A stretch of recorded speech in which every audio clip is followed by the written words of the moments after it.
Entrevista Venevisión. Líder en opinión. Por tu canal independiente, Venevisión. Buenos días, amigos. En Entrevista Venevisión le damos la bienvenida el día de hoy a Ángel Rodríguez. Él es diputado al Parlamento Latinoamericano por el Partido Socialista Unido de Venezuela. Bienvenido. Buenos días, Fernando. ¿Cómo estás tú? Muy bien, muchas gracias. El presidente Nicolás Maduro estuvo presente en esta cumbre, la 69 de la Organización de Naciones Unidas. En sus palabras destacó lo que había sido también la voz de otros jefes de Estado, la refundación de esta institución. Usted se ha pronunciado al respecto. Hace pocos días dijo que para lograr refundar esta organización es importante tomar en cuenta las discusiones de las organizaciones subregionales. ¿Va a ser posible la refundación de la ONU? Mire, yo creo que sí, porque la constitución de esas organizaciones subregionales es porque no hay una organización, la ONU no expresa lo que está sucediendo en las regiones. Si la ONU expresara lo que está sucediendo en las regiones, no aparecen organizaciones subregionales, no aparecen los BRIC, no aparece la Comunidad de Estados Latinoamericanos y Caribeños, no aparece el ALBA y un conjunto de grupos que han venido constituyéndose a nivel del mundo. Y yo pienso también, yo creo que un camino, porque me decían varios periodistas, bueno Ángel, ¿y cuál es el método, cuál es el camino, cómo se hace eso? Porque todas las intervenciones que vimos en la última conferencia iban en esa dirección. Y yo creo que el rumbo está en lo que se viene haciendo a nivel de las regiones del planeta. O sea, una ONU que ha estado subordinada a los intereses norteamericanos y de los países desarrollados, una ONU que ha legalizado y legitimado destrucción de países, asesinatos, crímenes en masa, no puede expresar, no expresa lo que está sucediendo hoy en el mundo.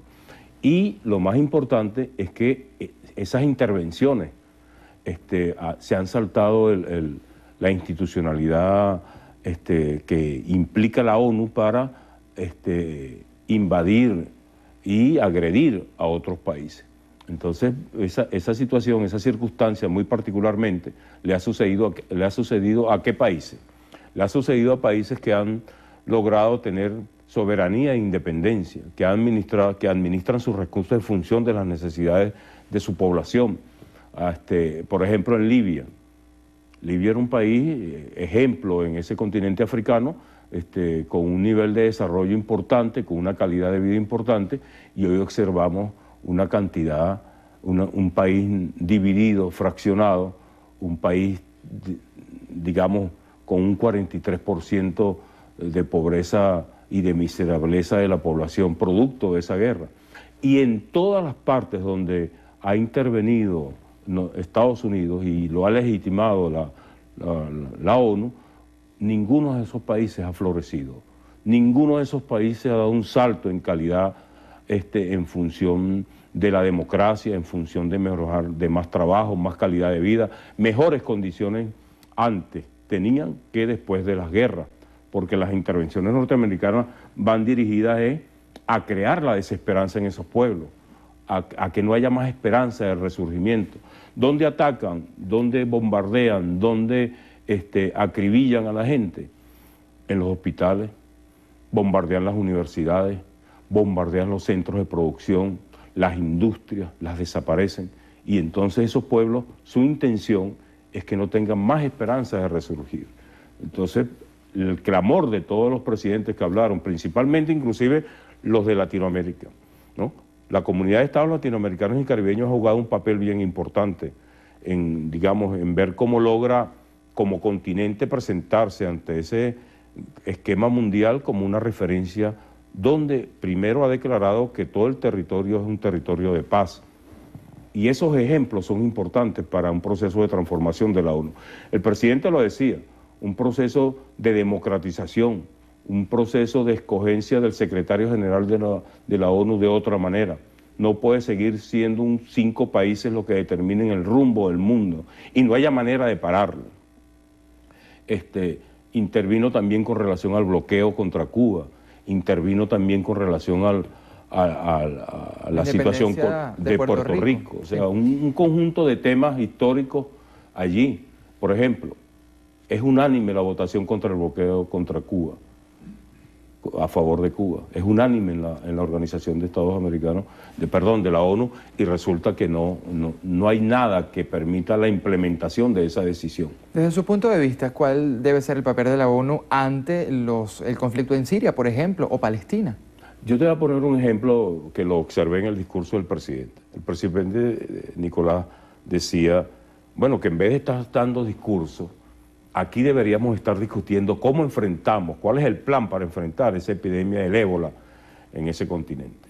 O sea, un ejemplo concreto, pues, de una situación crítica, de una pandemia que se está generando en algunos países importantes del continente africano, y la ONU no genera un debate en una instancia tan importante donde están los hombres que deciden, porque los presidentes deciden, ¿no? Entonces ese es un ejemplo concreto. El papel de la ONU es el papel de ver cómo logra evitar las guerras, de ver cómo logra mejorar la calidad de vida, de ver cómo que lo dijo también el presidente, de ver cómo se construye un sistema financiero y económico que vaya en función de las grandes mayorías de la población de este mundo, de los más desposeídos.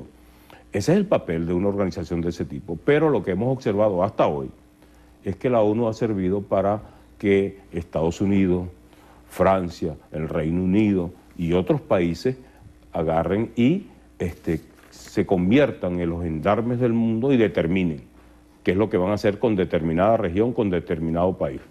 En nuestro país también se ha generado información. El día de ayer se conoció que ni los diputados del PSUV ni los diputados de oposición se lograron poner de acuerdo en torno a la evaluación de las credenciales para elegir a los rectores que necesitan ser sustituidos en el Consejo Nacional Electoral. Queda entonces en manos del TSJ. ¿Era necesario llegar hasta este punto?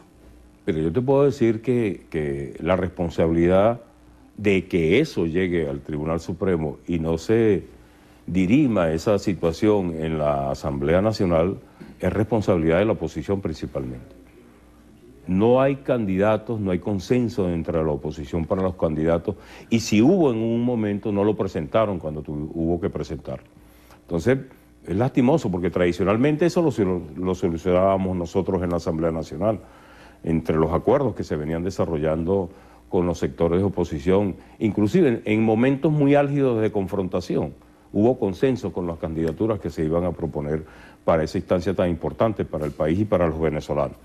Pero la responsabilidad concreta en estos momentos es de la oposición, que no se puso de acuerdo en los candidatos para que ellos, como oposición, querían que estuviesen su representación en una instancia de esas características. El presidente Maduro participó el día de ayer en el 9º aniversario del Comando Estratégico Operacional. Rescatando palabras de su discurso, decía que la unión cívico-militar se va a fortalecer cada día más y fue crucial para superar los sucesos de febrero.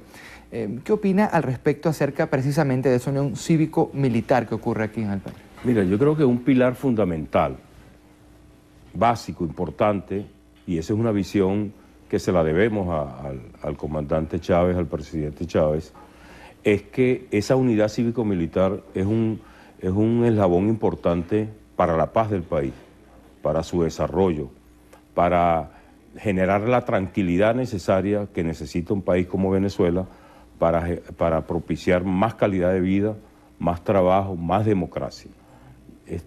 Aquí no se puede hablar de desarrollo del país teniendo unas Fuerzas Armadas en los cuarteles, no, ya ese proceso ya en el país no existe.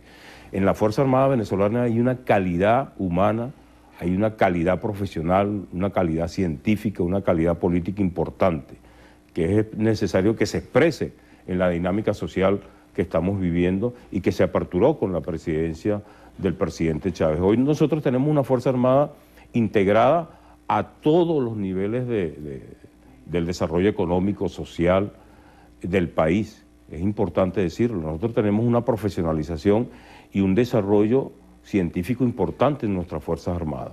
O sea que la creación del Comando Estratégico Operacional permite, por ejemplo, coordinadamente enfrentar situaciones delicadas para los venezolanos y para el país a la hora de cualquier catástrofe. Por ejemplo, esa acción contra el contrabando. El Comando Estratégico Operacional y su jefe, el Padrino López, ha generado allí una acción bien importante que ha disminuido drásticamente todo ese proceso de salida de productos importantes para los venezolanos. Bien, muchísimas gracias por su visita. Amigos, conversamos hoy en entrevista a Venevisión con Ángel Rodríguez, diputado ante el Parlatino por el Partido Socialista Unido de Venezuela. Quedan con Gualesca y Manuel para la despedida.